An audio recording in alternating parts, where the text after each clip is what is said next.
Thank you, Vice Chair Committee. Members, House Bill 9 increases the business personal property tax exemption from $2,500 to $250,000, an increase of nearly 10,000%. Texas taxes businesses' tangible property, which is anything they own or use to produce income. This includes businesses' inventory, machinery, equipment, or fixtures, i.e. anything other than land and buildings. The $250,000 exemption would be the second largest exemption of its kind in the country and would provide substantial savings to businesses across the state, especially small businesses. In addition to providing much-needed relief to our small business owners, HB9 eliminates the burdensome administrative tasks of filing owners' paperwork if the inventory falls under the new $250,000 exemption.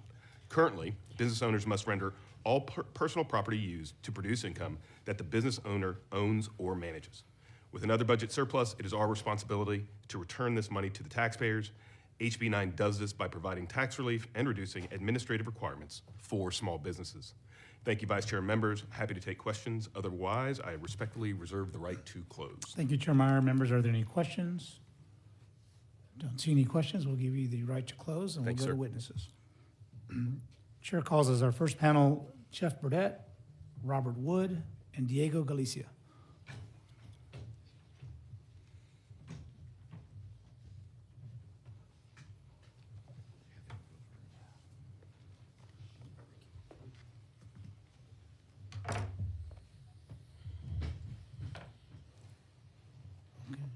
Thank you for being here. I'm going to exercise a little hometown pride.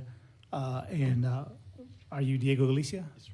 And you represent Michelli? That's correct. And you are testifying for this bill?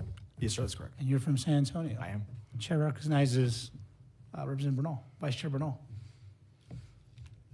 Thank you. Before he starts, just wanted to let the committee know that I invited him, right? And he probably isn't going to say this, but one of the things that makes his testimony so powerful is not just what he's going to say, but he also got very recently the lone Michelin star in San Antonio. The point yeah, clap for him, it's cool. But the point I want to make as he gives his testimony is if the things he's talking about are challenges for someone of his caliber and level of success, imagine what it's like for people like him and all the small mom and pops as well. All right, please. And with that, we're not going to hold it against you that we don't have a nice spread of Micheli's offering as one of the best restaurants in San Antonio. And, we're here to talk about taxes, and a lot what we do is about education. But I will say, just having been to your restaurant a couple of times, even when you were back there in Olmos Park, you get an education with your meal. This gentleman takes his customers through different parts of Mexico and gives them a history lesson on the origin of the food as it's prepared at your table. So not only do you leave with a wonderful, Epicurious experience, you learn a few things about the history of Mexico and other parts of South America. So thank you for being here, and we look forward to your testimony. My pleasure. Good morning, Chairman, Committee. It is such an honor and privilege for me to be here today. I came walking through these doors thinking of the boys and girls that are going to open up lemonade stands this summer, so I'm here kind of representing them as well. My name is Galicia. I'm the chef and owner of Restaurant Michelin in San Antonio. We've been in operation nearly 12 years. Last year, we received, like Rep. Bernal said, the only Michelin star in San Antonio, and we have garnered every national accolade you can imagine, as well as local in San Antonio. So the restaurant is very popular back at home. Last year, more than 40 restaurants closed, independent restaurants closed in San Antonio. The aftermath of the pandemic, paired with rising rent, food, and equipment costs, makes survival unattainable for many small businesses that in some employ about 140,000 people in San Antonio and contribute about $1.9 billion to the city. What many don't know is that every year, and this is surprising, a lot of people don't know this, every year we pay tax on equipment that we use daily to operate the restaurant, that we pay sales taxes for when we purchase them. We're talking about everything from tables, chairs, glasses, dishes, utensils, fridges, ovens, blenders, any piece you can imagine. And of course, on top of that, we pay sales taxes, payroll taxes. I pay the property taxes in the building which I occupy that is owned by a company from Austin. Mixed beverage taxes, mixed receipts taxes, all the taxes that we have to pay for. I believe this places an undue burden on the independent restaurants who all celebrate our successes and most cherished moments. But this extends to retailers like barbershops, beauty salons, art shops, and many other small businesses. The current model is not sustainable. While we believe in fairness and equity in our relationship with the state, I'm asking you today to help us secure prosperity for our employees and our families and the livelihood of the hospitality professionals of today and the future. Thank you so much. Members, do we have any questions? Vice Chair Bernal has some questions. Thank you. Thanks again for being here. I'm sure the committee can see that he's a much more accomplished, better looking and talented Diego than I am. I want to walk the committee through what this is. So these are taxes that that all businesses have to pay on things they already own. They've already bought them, they've paid for them, and then they have to pay a tax on it. Can you explain two things? One is how that tax is assessed, and also how, sort of like our own homes, how that can be wrong, how the assessment and the value can be wrong, and what that was like for you. Yes, sir. So every year we get a letter from the tax controller, on X amount of money. Last year we paid almost $4,000 of depreciated equipment that we have at the restaurant that I've been dragging with me for about 13 years. They have a formula to kind of see where you're at based on businesses around you. The closest Mexican restaurant to me, it's a beast. It's a 4-level Mexican restaurant that's a few streets down. I have 36 seats. That's all I have. So they send you a letter. When you try to dispute it, they're like, well, it's too late. You have to do this like a year before. There's no guidance in how to dispute these charges. There's no clarity, right, when I speak to these people on the phone about how to go about it, and there's no way around it. The idea of paying taxes on equipment I own, that I paid 8.25% tax when I purchased it, sounds like legal theft to me. It's pretty crazy. Restaurants, in the first year of operating, 60% of restaurants fail. 80% in year 2 to 5. If any boy and girl opening up a lemonade stand in their neighborhoods this year hear that, they're not gonna go into hospitality. They're not. We employ more than 1.4 million people in the state of Texas. We're the 11th largest workforce in the state, and we give the state $106 billion in sales in 2023. Hospitality. That's a lot of money. And like I said, we're not asking for a handout. We're asking just a little bit of help to help us secure the future of our restaurants. And thank you. And to be clear, this is not just a food and beverage situation. This is for all small businesses. Right.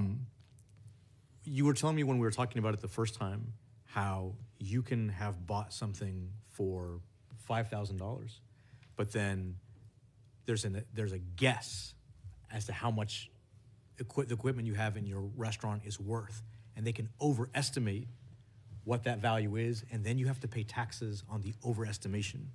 Is that right? Yes, sir, that's correct. Okay, so did you deal with that as well? Pardon me? Did you deal with that as well? Yes. So what was that like? Kind of give us the example of the equipment you bought, what you paid for it, and what the assessment was, and how far apart those numbers were. So it's really difficult to navigate. Restaurant equipment is pennies on the dollar. If I was to close Measly today and I was to sell back that equipment to a wholesaler or another restaurant, it's nothing. It's literally pennies. They're not interested in giving you more than it's worth. The depreciation on restaurant equipment is huge. Like I said, I've been dragging about 13 years of equipment with me, and every year the taxes are more than the year before. It's really hard to get a clear answer with the tax county office as to why we're paying more every year for equipment that we've had for such a long time. And the formulas are very hard to understand. I don't know how they come up with the number of first, what we have in there. No one ever goes to evaluate our equipment. So it's pretty wild that they come up with, hey, you owe $4,000 this year. We would have it, or we're gonna shut you down, kind of thing. And so the last thing I'll say is, just to give you an example, is imagine you have a piece of equipment that you paid $5,000 for, and then someone drives by, doesn't go inside, compares you to, the restaurant is talking about Tres Rosarios. Yeah, I figured. Right. If you guys have been to San Antonio, you've probably been to Rosarios. It's much, much bigger. He has a $5,000 piece of equipment. Someone never walks inside. They say they probably have a $20,000 piece of equipment in there. And then the taxes he's paying is not on the $5,000 piece of equipment. It's on the $20,000 piece of equipment. Right. So I think what the chairman is proposing provides relief, not just for restaurants and bars, but for any small business. This applies to any business. So if you're, like you said, if you're a one-chair barber shop, if you have a dog cleaning, dog grooming, right? It's the whole spectrum. If you've got antique arcade, all of it helps all of them. So Chairman, I appreciate it. Diego, thank you so much. I do want to say, we provide our employees with health benefits, dental, vision, medical. We try to do the best we can for them, and $4,000 of unexpected expenses a year via these taxes is quite significant. Thank you very much. And I believe we have a question from Representative Noble. Yes, sir. Thank you, Mr. Chairman. I want to drill down a little bit on that, what you just said, because it's so interesting to me. We have a humongous fiscal note on this, in other words, a cost to the state, but I'm curious what the cost is to businesses in order to comply with this, because I have a feeling that if you were able to pay your employees more, you would love to do that if you didn't have this cost. That you would be able to upgrade your equipment if you didn't have this cost. Can you kind of share with us a little bit the costs that cost you just to comply with this tax? We've never defaulted on paying the tax, so I don't have a amount that it would be for me not to pay that tax. But you know how much you pay, right? that's correct. So you could invest that into your employees, into the. 1,000%. We would maybe benefit from another sales tax, a purchase that maybe you needed or would love to have in your establishment. I think the fiscal note is probably inaccurate, because I think that you would be back investing that money in other ways into our 1,000%. state. And the issue is that when restaurants close, the 40 that closed last year, I'm talking about places like mine, small mom and pop restaurants, that's revenue the city just doesn't make anymore. And it should alarm the city like, hey man, we're not making this much money because they closed. It should be of concern to everyone in local government to say that, hey, the hot dog place just closed, which it did across the street from mine last week. What's going to happen with those sales taxes, alcohol sales revenue? They should be alarmed that they're closing, and it should be in their best concern to keep us alive as much as they can help us stay alive. Great, thank you. Thank you. Members, do we have any questions? Chair Meyer has a question. I just want to thank you for being here.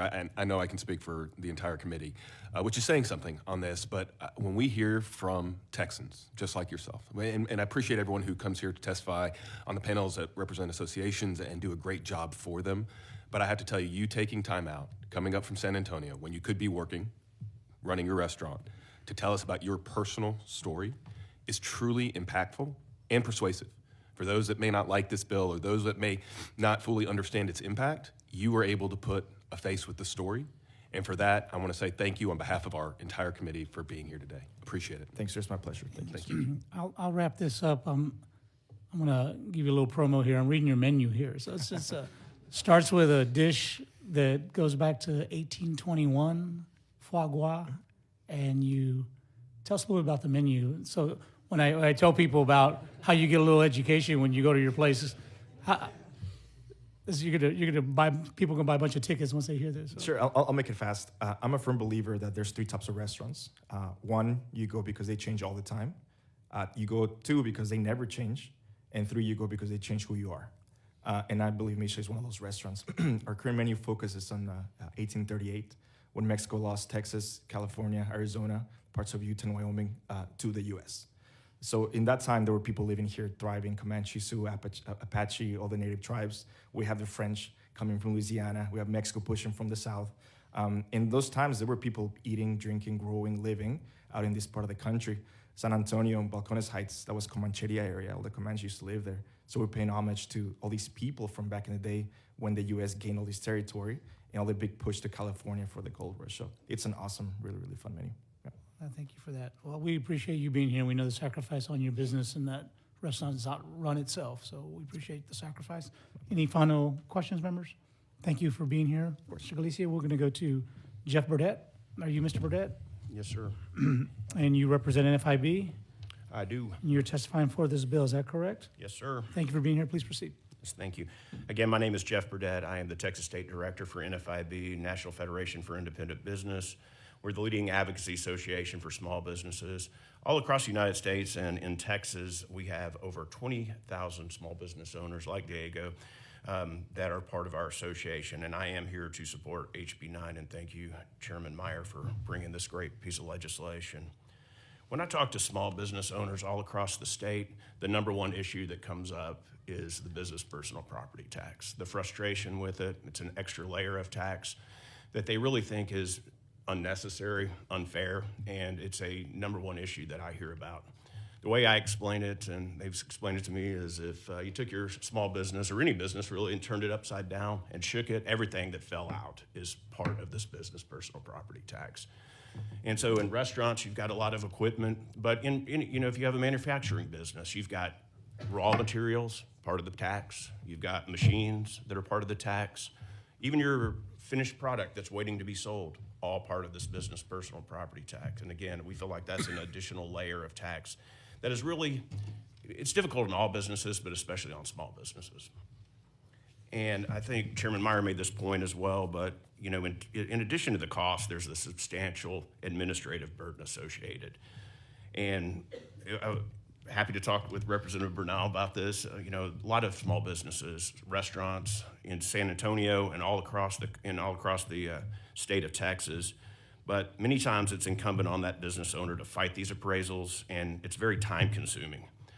Before this, I used to work at a large Fortune 100 company, and if we had something like an administrative problem or a legal problem or a compliance problem, we were able to send that to those individual departments to kind of help us with that. But when you're a small business owner, you are the administrative department and the compliance department and the legal department and HR and everything else.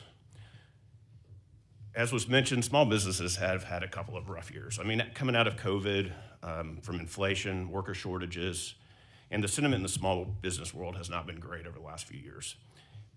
Commercial property taxes have skyrocketed, as we've heard. Cost of insurance, we've got business liability, commercial fleet, all of those things very much increased. Our average small business at NFIB has 10 employees, and half of those have 5 employees or less. So let's remember those guys when we're making policy for the state. So I'd really very much like to thank Chairman Meyer for bringing this bill, the importance of this, and we appreciate the community's willingness to look at this and really help small businesses in Texas. And we look forward to working with y'all during the session. Thank you. Members, do we have any questions? Thank you for being here, Mr. Burdett. We'll move to Robert Wood. Are you Mr. Robert Wood? I am. And you represent Texas Oil and Gas Association, Texas Chemistry Council, and Texas Association of Manufacturers. Yes, sir. Testifying for this bill. Yes, sir. Thank you for being here. Please proceed. Thank you. Mr. Chairman and members, thank you again for your time today. My name is Robert Wood with the Texas Oil and Gas Association, Texas Chemistry Council, and Texas Association of Manufacturers. I'm here to testify in favor of House Bill 9 and HJR 1 as well. As the committee is aware, our organizations have historically supported tax relief that's equitable for all taxpayers, but the increased homestead exemption over the years has created a disparity between residential and commercial taxpayers. House Bill 9 attempts to adjust for this disparity by creating an exemption across commercial enterprises and would make the policy for income-producing tangible personal property consistent with the methodology used for the homestead exemption. By doing so, virtually all eligible taxpayers will benefit.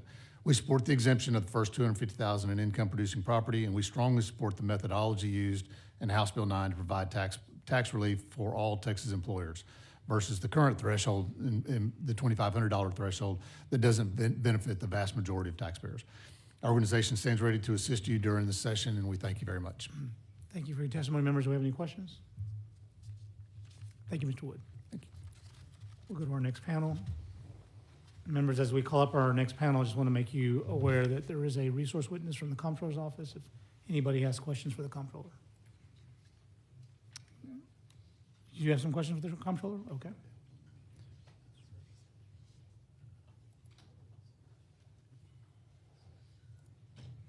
Okay. Our next panel will include Travis Ransom, Adam Haynes, Allison Mansfield.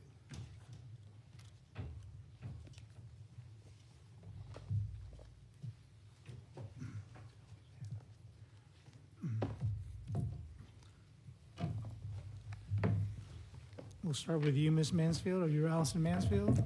Yes, And you represent the Comptroller of Public Accounts? yes, sir. And you're a neutral resource witness, correct? That's correct. Okay, Representative Pettis has some questions for you. Thank you very much. I was just looking at the fiscal note, and as I indicated earlier, you all indicated there was a $400-some-odd million fiscal note. Can you talk about that a little bit? Actually, the fiscal note is something I would have to defer to LBB on. I can talk about the value loss that Sure. we provided to LBB for this. We estimated a value loss associated with the $250,000 TPP exemption to be $57.66 billion for fiscal year 26. And for fiscal 27, that would be $59.2 billion. So those were the numbers we provided, and then LBB put that through their funding models to determine how much funding loss would be associated with the cost to the state. Yeah. Again, since all the property tax is local, and I saw that this also, it not only impacts school districts, but also the cities and counties. Does anybody either at the comptroller or LBB kind of segregate that out to demonstrate that, hey, this is going to be the tax loss to each entity?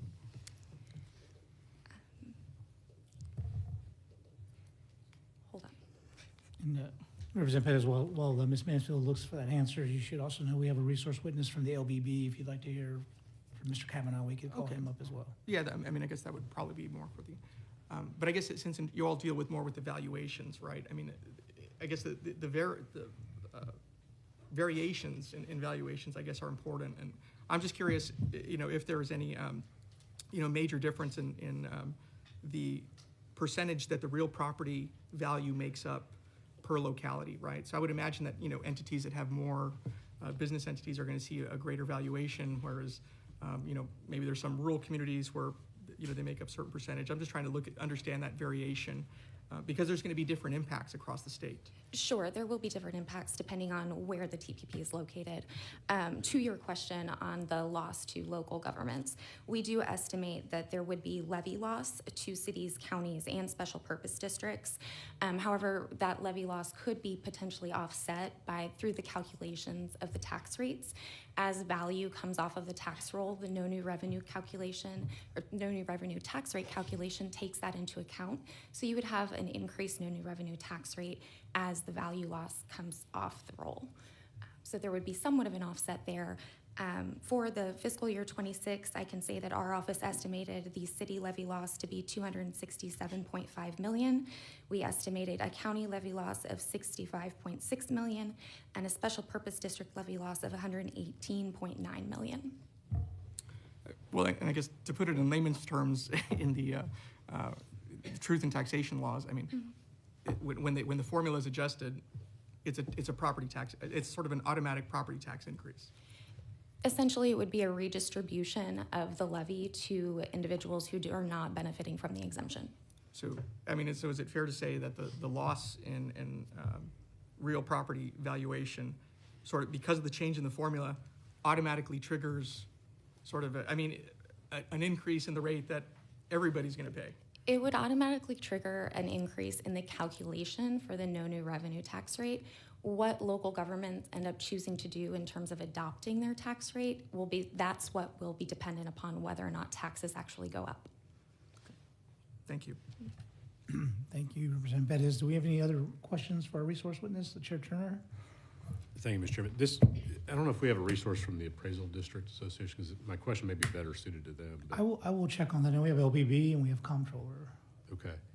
Well, I'll throw it out there for the comptroller's office, see if they want to take a stab at it. The bill provides a provision that if in the opinion of the taxpayer, their business property, tangible property, is less than $250,000 in value, and they simply don't have to, deal with all the paperwork and all that stuff.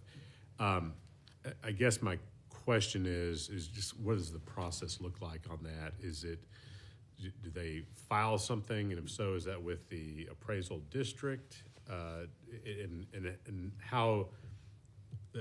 Clearly, small businesses, a lot of them are going to have less than $250,000, but if someone, say, has a lot more than that, say has, $2 million worth of property, and says, well, in my opinion, it's worth less than $250,000, what is our safeguard against something like that? So property owners are required to render their property. The rendition form has them state a description of the property and the owner's opinion of value, among a couple of other things. Typically, if their opinion of value were to be over the $250,000 threshold, they would have to render that property. If a property owner that had value above that decided that the value is actually below that, it is still the appraisal district's responsibility to identify taxable property within their jurisdiction. So the appraisal district still has to identify that property and put it on the roll with the appraisal district's opinion of value. So you could have situations where there's a difference between the property owner's opinion of value and the appraisal district's opinion of value. In those instances, the appraisal district would notify the property owner through the notice of appraised value of what the value is. The property owner would have the ability to protest through the protest process and decide and try to change the appraisal district's opinion of value. But that would be the safeguard, I suppose, is the appraisal district's responsibility to identify taxable property and put it on the roll. I asked the right person. Thank you.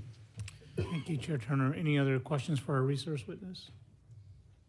No, seeing that. Okay, we will move to Travis Ransom. Are you Travis Ransom? Yes, sir. And you are testifying as the county judge of Cass County Yes, and sir. the Commissioners Association of Texas and yourself. Yes, sir. And you are neutral on this proposal? Yes, sir. Okay, thank you for being here. You may proceed. Mr. Chairman, representatives, thank you for having me today. I wanted to provide some local perspective. First of all, I'm encouraged by the discussion about lowering property taxes. In Cass County, we like to say we're high on individual liberty and low on property taxes. And so we're looking forward to it. We've dropped our property tax rate over 4 cents in the last 2 years in Cass County, which is great. When we talk about small business as the backbone of the economy, exempting the first $250,000 of business personal property sounds like a great idea. My only concern is the loss of revenue, and like the resource witness stated, the loss of revenue to my county. So I have 230 businesses in my county that this would impact, which is $57.5 million in taxable value, which would equate to about $265,000 in revenue to the county only. Now, that's not counting emergency services districts, that's not counting community colleges or municipalities. But if this $250,000 was applied across the board for our county, we would lose $265,000, which is about 1 mile of chip seal, and that's 1 lane mile of chip seal. My county has 1,000 linear miles of county roadway, with 965 square miles, so it's a large rural county, 30,000 people. So this would have an impact. Now, if the state is going to use compression and buy down the property tax rate, I think that's great. But the county and the local municipalities and ESDs, I feel like, need to be made whole. Otherwise, to Representative Perez's point, you're going to see an increase in your property tax rate because of this impact. $265,000 is a significant hit for a small rural county like mine. Thank you, Judge. Do we have any questions for Judge Ransom? Representative Vice Chair Bernal. This is an honest question. It's not a facetious question. You bet. Because there is a tension here, obviously. At the state level, at the county level, at the local level, what policy is there that touches and helps every small business? Lowering your tax burden. I mean, I think that the challenge that we have, the challenge that I had, I think the challenge that the chairman has, is that we've sort of figured out easily how to help the bigger ones with the franchise tax. Right. But if you're trying to create policy that touches a restaurant, a barbershop, a comic book store, right, a solo attorney, I think that's the challenge. If people, and I'm not saying if they answer it now, but if there's a better idea, then I'm all for it. But I think when we're trying to make sure that we're being fair to everyone and talking about thriving businesses in a way that aren't just the major relocations of giant Fortune 500 companies, we're looking for a way that touches everyone in a way that is meaningful to them. So again, that is the challenge. I think that is the tension, is that how do we do that and do it in a way that also doesn't hurt anybody in a significant way? And so barring a program that does that, I don't know that the amount that we're talking about isn't worth that kind of help, honestly. So if you have ideas, we can talk about it later, but I just want to articulate what the challenge is. Because we looked around, and there's really not a lot. So I think this might be at least a good place to start. Thank you, Chairman. Thank you. Chair Meyer? And similar with the compression aspect of this is not us just taking away the revenue. This is the state stepping in with, I believe, a $570 million fiscal note to make sure folks are protected. So what we're doing, kind of like we're doing with overall property owners, we're doing with small business owners here, we as a state are saying, hey, small business owners, you guys contribute so much to the community, so much to our state. We're gonna pay this tax for you. That is what this bill does. We're not leaving anybody hanging. That's why there's a $570 million fiscal note, and I'm sure I'm supposed to incorporate that into a question somehow, but do you agree? I Well done. Mr. Chairman, if you're saying that the fiscal note makes counties whole, then absolutely I agree. Thank you. Thank you for clarifying that, Chair Meyer. Do we have any further questions for Judge Ransom? It just- Representative Pettis? I'm unfamiliar with your county. What's your all's tax rate? Our total tax rate, including road and bridge, INS, and maintenance and operations, is right at 46 cents per $100 evaluation. And how much does 1 penny generate in revenue for you all? I don't have the answer to that off the top of my head, but I could get that for you. Our total all-in budget is about $16 million. And 2 cents of that tax rate is INS, which will be debt-free in 5 years. Okay. And I think that's to the chairman's point. I think for most, I just want folks and everyone in the community to understand that. And you can speak to this. I mean, nobody hates raising property taxes more than the local folks that have to vote. 100%, yeah. And it's just such an ugly vote, and we hear it directly from our folks. And I think if there's certainly a compression where, the state is making counties and cities whole, I don't think anybody would have a problem with that. Would you agree? I don't disagree at all. And to Representative Fisher's point earlier, thank you. Thank you for Senate Bill 22 last session, which really helped rural law enforcement. And thank you for the Linear Road Fund, which I get $40,000 a year from the Linear Road Fund, which is not much, but it's something. And there are other things, major resources that we leverage as much as we can from the state. But this is a direct hit that we'll have to figure out. Yeah. What's the average value of homes in your county? I think the average home value in my county is fairly low. It's probably $120,000. Okay. Yeah, we're large rural. We're on the corner of Arkansas, Louisiana, and Texas. We're way up in the northeast corner. So I mean, it just so every just a point of perspective, right? Every Yes, sir. roughly, I mean, I'm just doing a quick calculation. Every 1 cent tax increase, it increases the property tax bill for your residents $12 a year. That's right. Yeah, it's about right. Right, and so it's just without being made whole, that's really going to be the cost to your residents. You're going to have to pass on that cost somewhere, right? Yes, and since we don't really have any, what other sources of revenue do you generate in your county? We have we don't have a sales tax. We have tax is a 3-letter dirty word in my county, and so we talk to our constituents about a county assistance district. We've put it on the ballot twice, and it's failed significantly both times to try to diversify our income in order to try to buy down our property tax rate with a county assistance district sales tax. We don't. So property taxes are that and fees, the standard fees that the state allows on motor vehicle taxes and those kinds of things. So as was mentioned by the previous witness from the comptroller's office, when the tax rate comes back that your valuation is lower, it automatically triggers your, you have your no new revenue rate, and then you Correct. have your rate to generate the same revenue, right? I mean, what are your options in terms of making that up? Sure. So we have the voter approved rate, which is the highest rate that you could approve without triggering an election. We have typically adopted a rate lower than the voter approved rate in the last several years in order to keep our property tax rate low.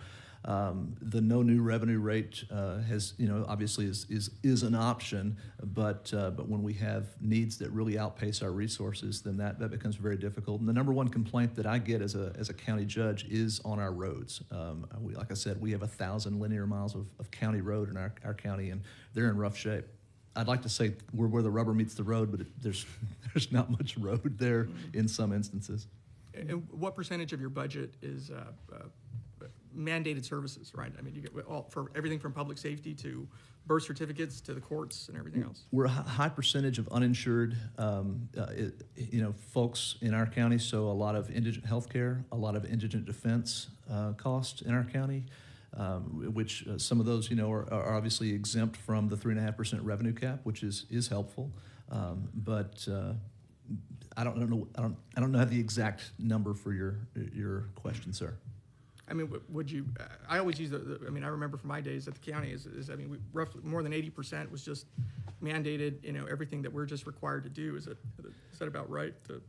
Yes, sir. You might have a county library or something like that you're not, required to do. There's not a whole but- lot of optional Right. services provided in a rural county. It's pretty lean. It's pretty lean. Okay, Yeah. all right, thank you.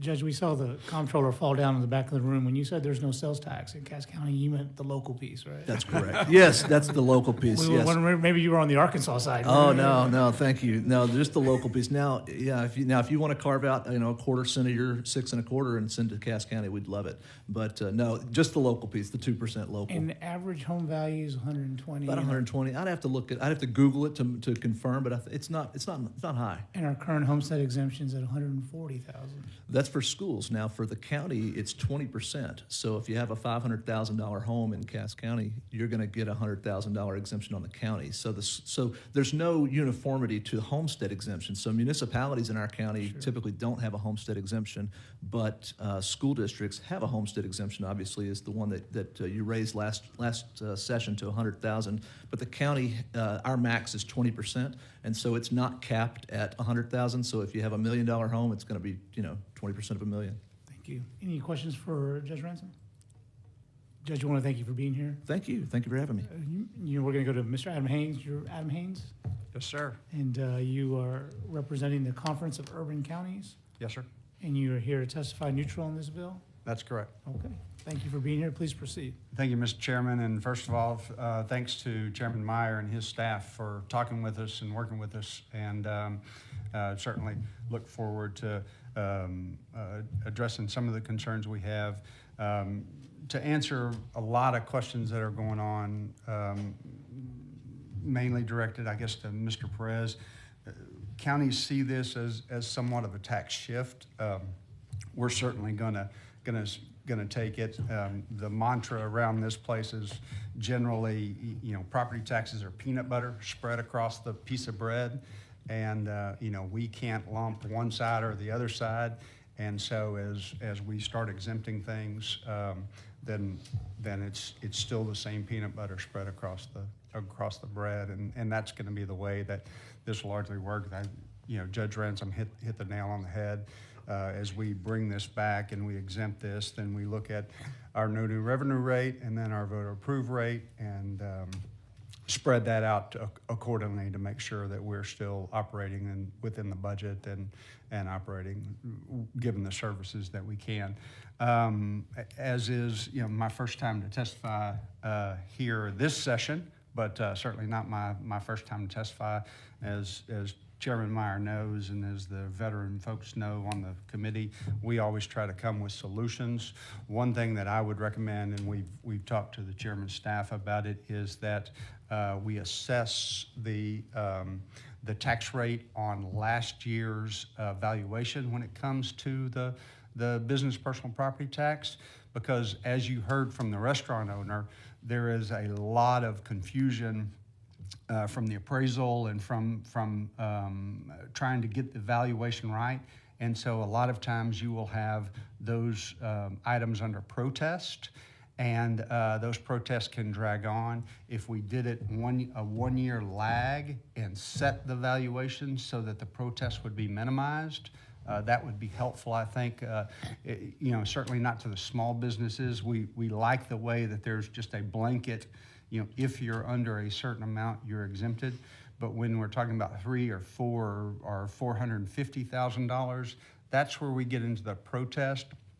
And if we get too many things, too many items, too much percentage in protest, then it starts to affect us as we try to set our tax rate, because if we have so much property in protest, it starts to get, I guess the technical word would be hinky on when we have to, because we're mandated by y'all to set our tax rates on a specific schedule. And so that would be one suggestion that we would continue to offer, is to do it 1 year, look back, set the valuation, and then apply it to this year's rates. It would help in the administration a lot. With that, I'll answer any questions, Mr. Chairman. Thank you for your testimony. Do we have any questions for Mr. Haynes? Seeing none, you're off the hook. Thank you all. Next up, Chair intends to call Jennifer Rabb, John McCord, and Christy Gessler.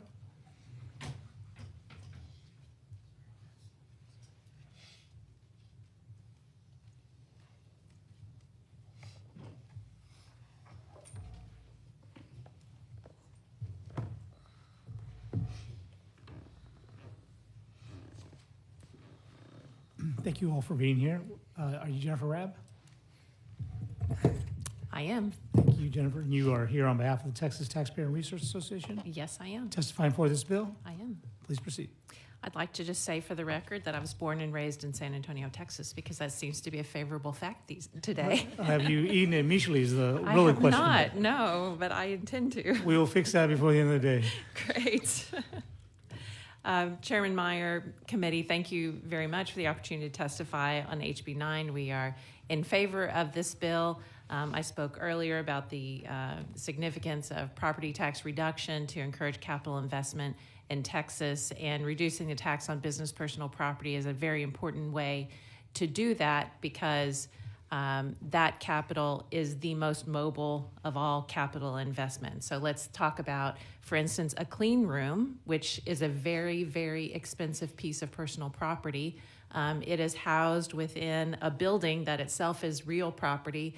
That building can't move very readily, but that clean room can move to another state. And so that's just an example of why reducing tax on BPP would be very favorable economically.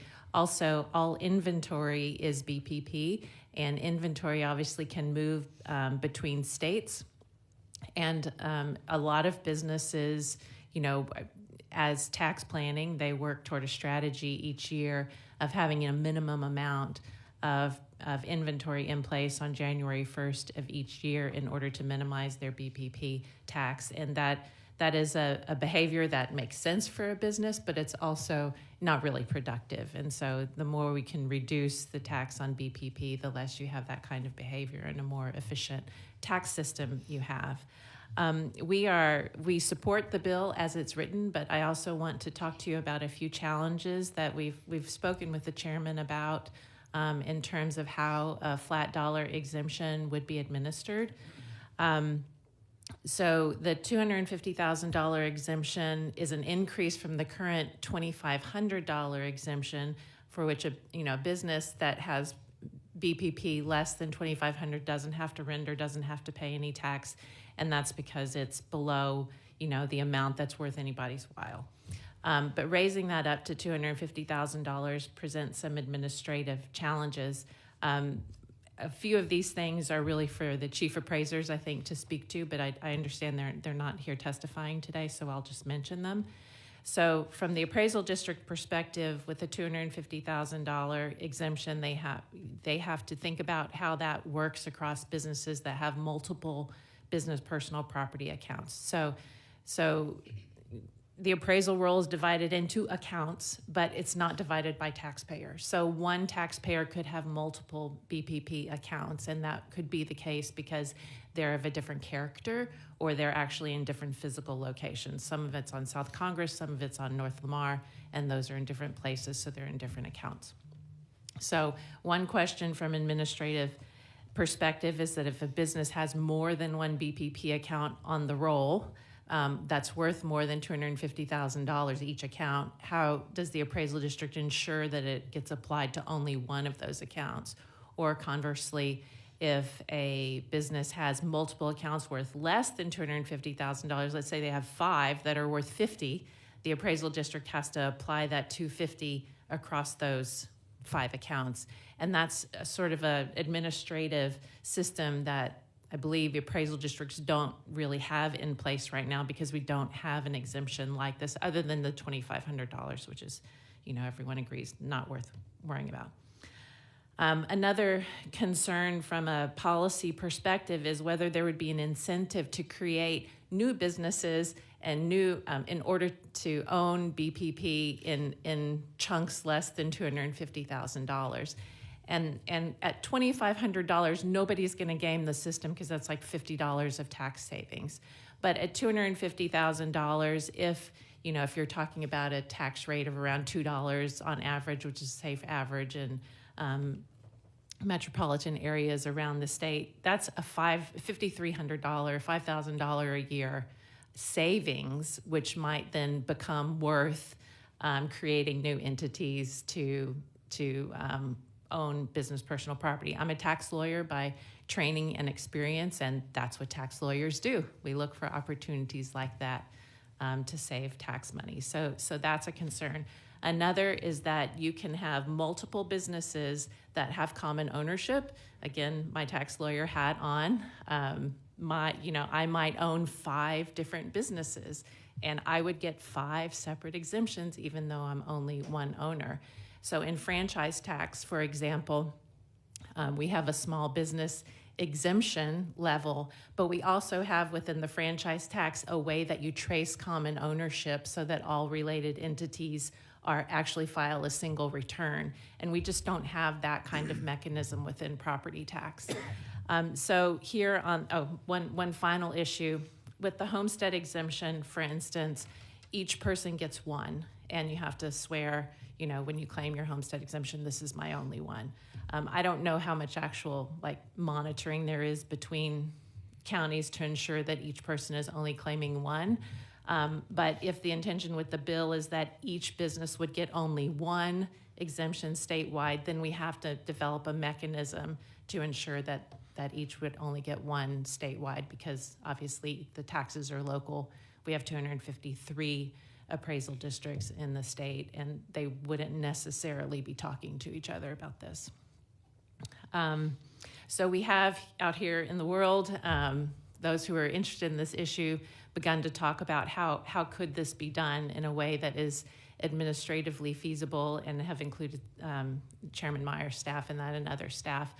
And so we have a couple suggestions for you. One would be a percentage exemption across the board. So about a 10% exemption is about the amount that equates to the $250,000 that's in the bill.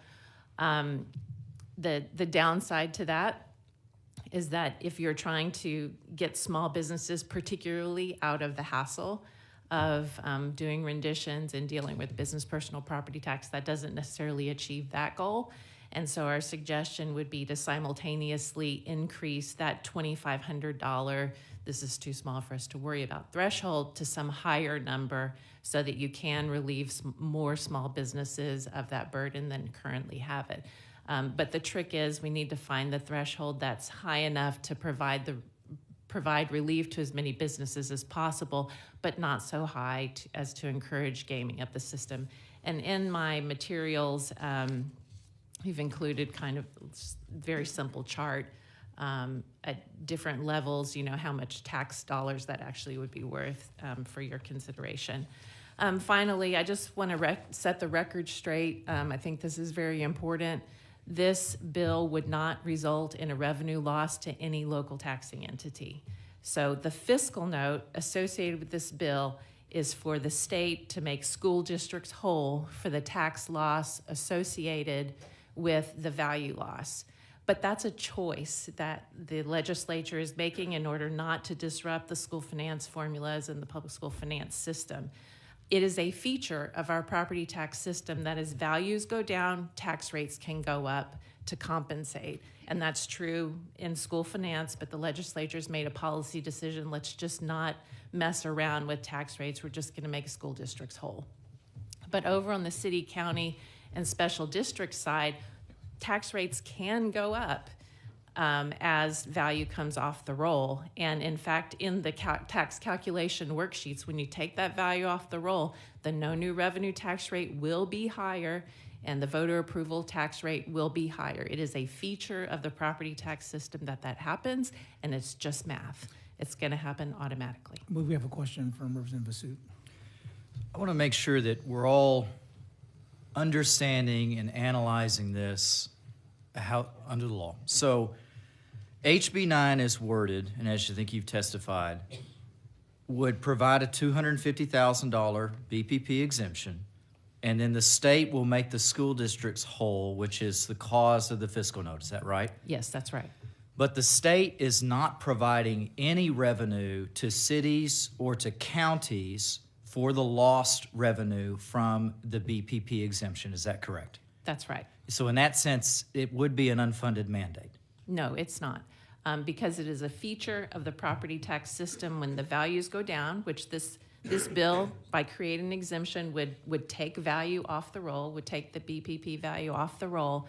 Tax rates can go up and are intended to go up so that Okay, so I that think I'm taxing following you now. units So it's not an can- unfunded mandate because under the bill, the voter approval rate and the NNR automatically go up to factor that in. That's right. they Now, will. but if those rates go up, if they're not lowered, somebody's going to pay for that higher rate.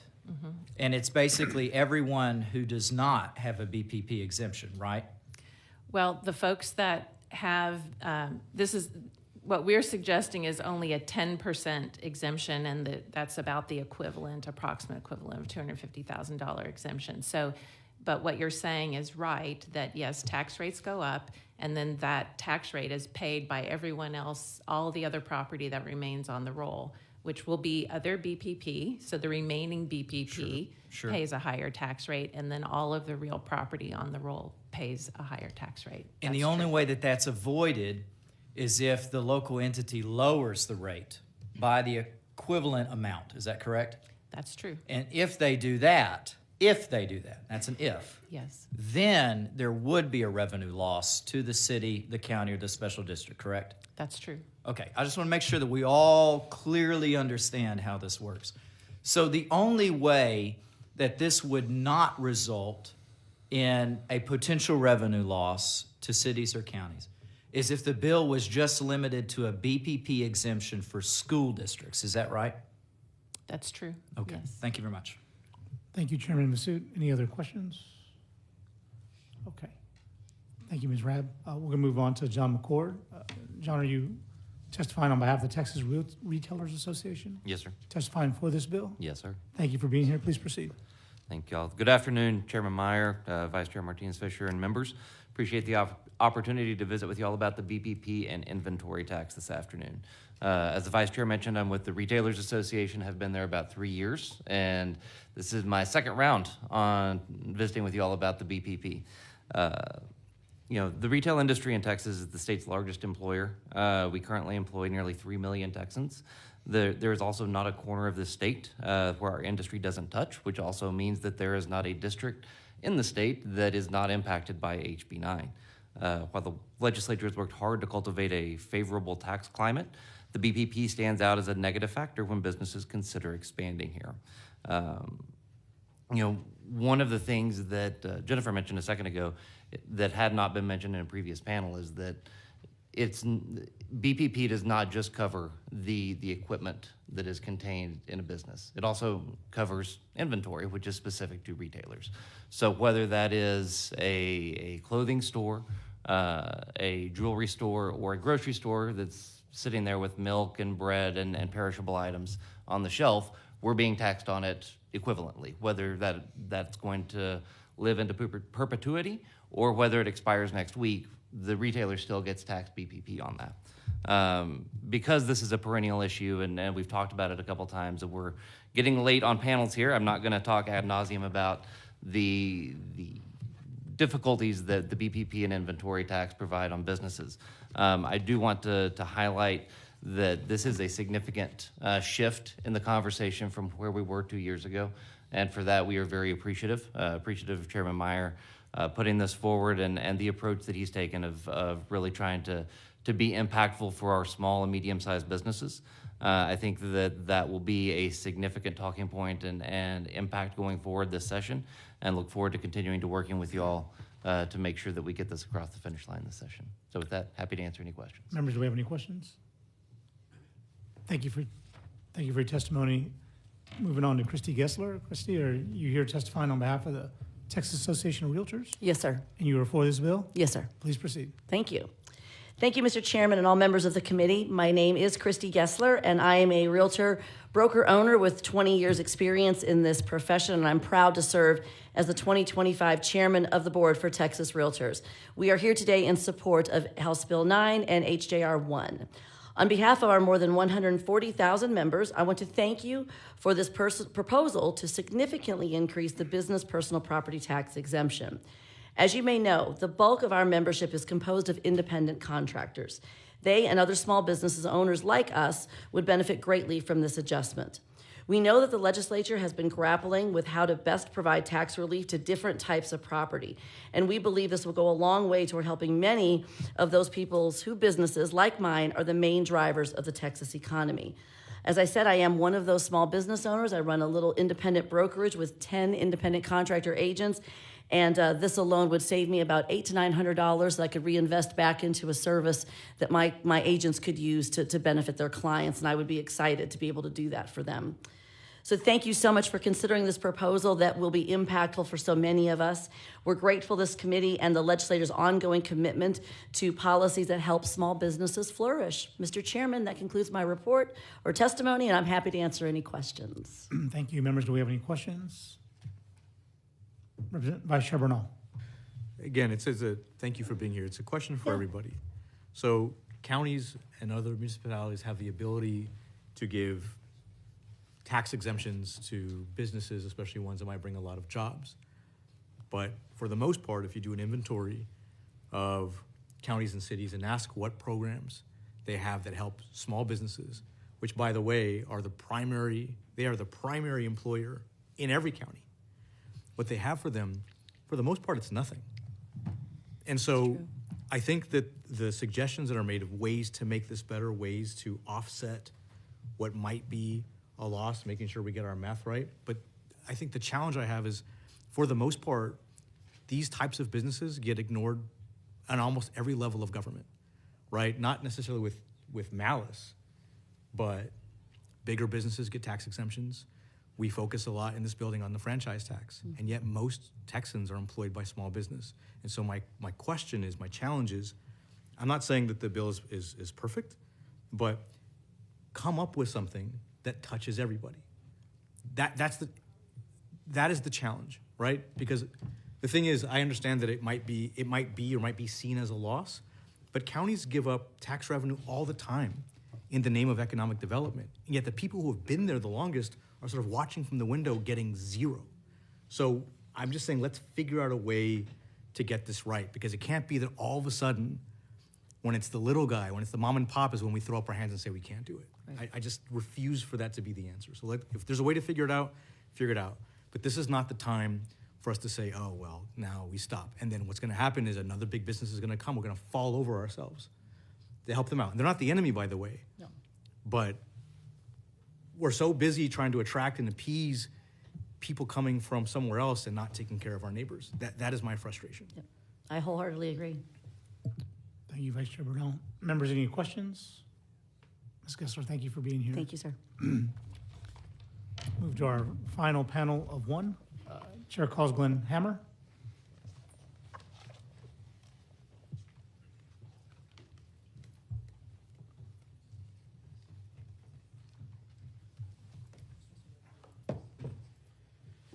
Your name is Glenn Hammer, and you represent the Texas Association of Business? Yes, sir. Testifying for this bill? Thank you, and we're for this bill, yes. Please proceed. Thank you, Mr. Chairman and members of this committee. Like some other witnesses spoke, HB9 is very important for the small business community.